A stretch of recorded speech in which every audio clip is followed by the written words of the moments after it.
Hello YouTube, Blue State Refugee here.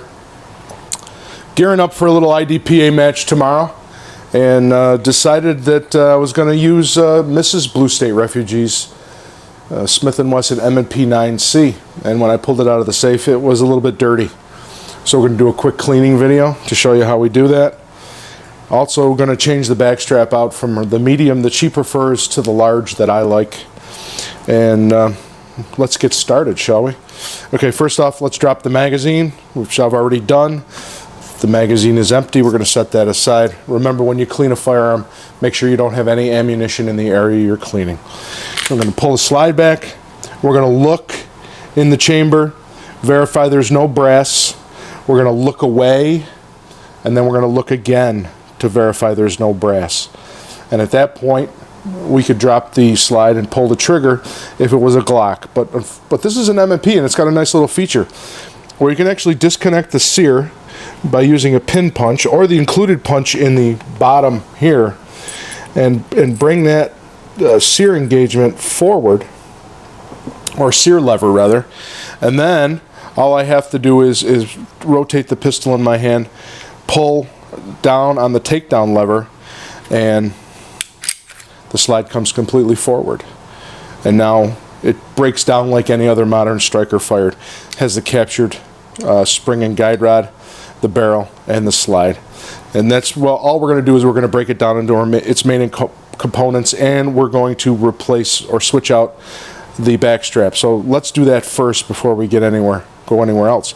So you take this little pin punch integrated, I'm not sure what they call it, but it keeps the grip in place. You're going to rotate that 90 degrees, and then you're going to pull it out.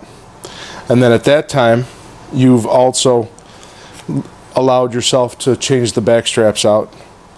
Okay, so we're going to go into the large one, which has more of a little more beaver tail in there. And there's a little tab that you've got to line up into the frame. It's not rocket science. And you just push it down, and then that's installed. And now you put that back in reverse order. You push that down, you rotate it, and push it in until it seats. And now that back strap is locked in and ready to go.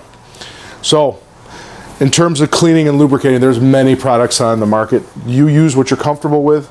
For me, I really like the Frog Lube products. I don't see any need to not have something that's environmentally friendly. And not only that, but it has a pleasant odor, if any odor at all. The cleaner that I have here, the Frog Lube solvent, I really don't have any problems. It has no scent. All right, and then what we're going to do is we're going to spray the frame of the gun down. We're going to spray down the slide, and we're going to spray down the barrel. Now, because this was previously treated with a Frog Lube paste, which I'm sure you've seen in other videos, and I may do one, not quite sure. All you do is you heat up the metal with a hairdryer and apply a paste after you've really done an excellent job degreasing it is the key, because I guess Frog Lube and oil-based products, they don't play nice together. So we'll let that sit for a little bit, and then we'll break out some toothbrushes. I get these at the gun show. You can get them at Midway.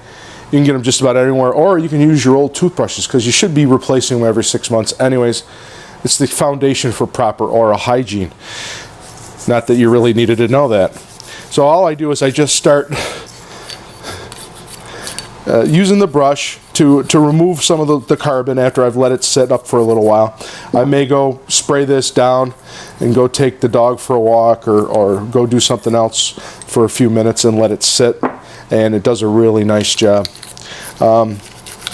This gun is not as dirty as I would have led you to believe that Mrs. Blue State Refugee left, so I don't want to malign her in any way. And pretty much after I've wiped it all, sprayed it down, and then scrubbed it with the brush, I come back with the bore snake, and that's merely just to run through the barrel. Now, I pretty much all shoot factory full metal jacket ammo. I got away from lead years ago, only because it's just so much of a pain in the butt, and living, relocating from from where we were up in New York to down here in the South, it's and moving into an apartment, the reloading and everything really is not going to fit into my new lifestyle. So I shoot pretty much factory ammo.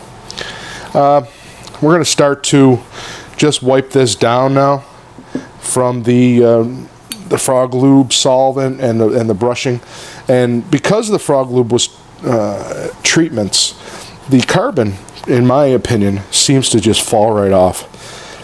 I've even done this with a paper towel with a lot of no muss, no fuss, because when you're done, you just pick everything up and throw it in the trash, and it's pretty easy. Now that this is all done, we are going to just give this captured spring and guide rod a little wipe down. We're going to look at lubricating the gun, which is where we as Americans generally over lubricate all of our firearms. I found that just a couple of drops here and there goes a long way to keeping the reliability of the firearm. Again, we're using the Frog Lube CLP, and what I like to do is I get some of these long Q-tips and swirl it in the CLP, and we're going to put just a touch on those rails. We're not going to over lubricate them. Then we use just a touch on the bottom of the slide, and I'll come in from the front of the barrel and I'll just give it a little bit of lubrication, just like that. And then the last thing we lubricate on most modern striker fires is I lubricate once around the top of the barrel, and I lubricate the hood here, and that is just about that. And oh, one more thing, the locking block, I like to just give it just a touch right there. Okay, that may be even too much, but we'll go with that. We reassemble in reverse order.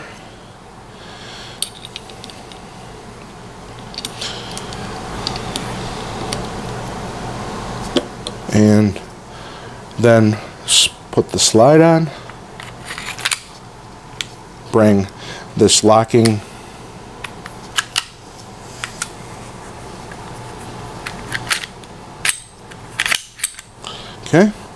lock the slide back, and then we're going to take that little sear disconnect and bring that right back up.